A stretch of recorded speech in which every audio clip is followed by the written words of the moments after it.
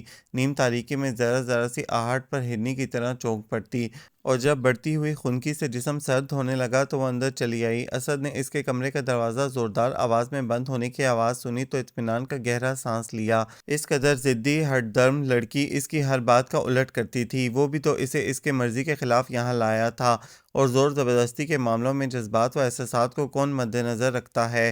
اس نے یہ سب کچھ اپنے چچا کے لیے کیا تھا جنہیں وہ بابا جان کہتا تھا، مگر یہ نہ سمجھ سکا کہ جو اپنے باپ کو معاف کرنے پر تیار نہیں، وہ اس کی اس زیادتی کو کیسے معاف کر سکتی تھی۔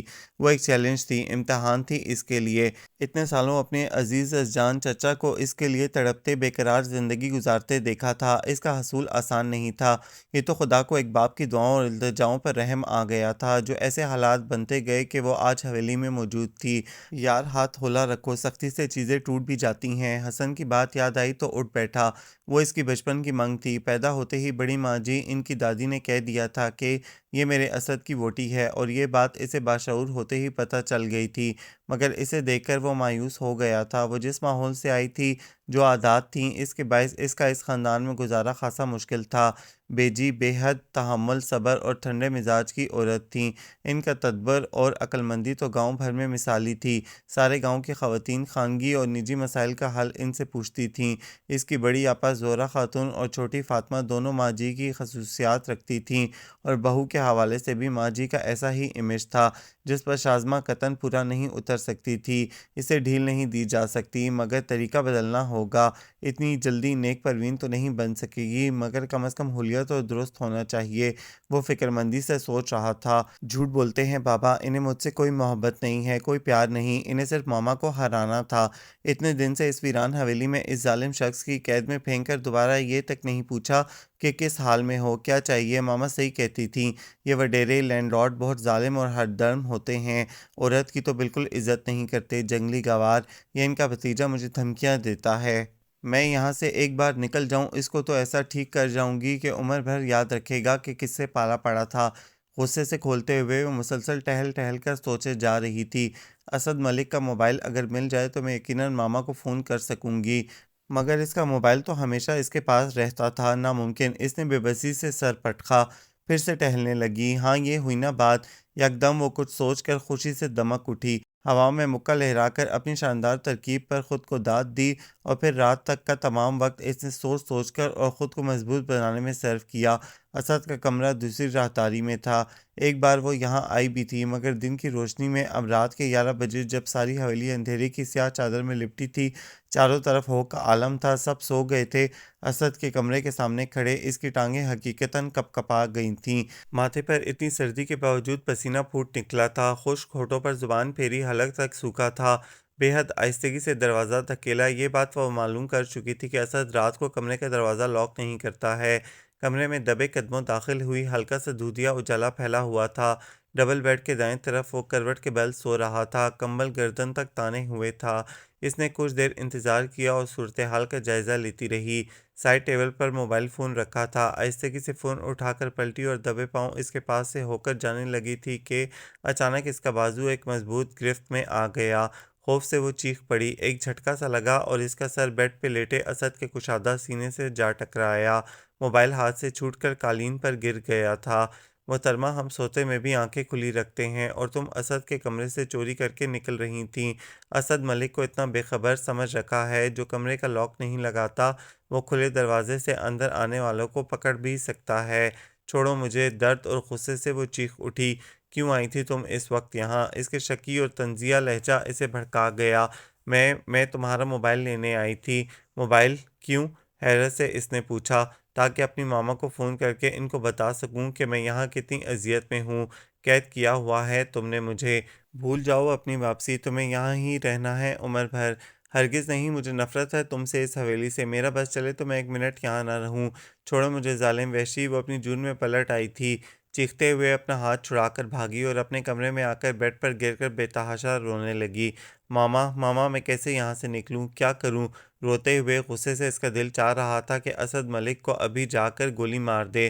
شدت سے نفرت محسوس ہو رہی تھی اس سے۔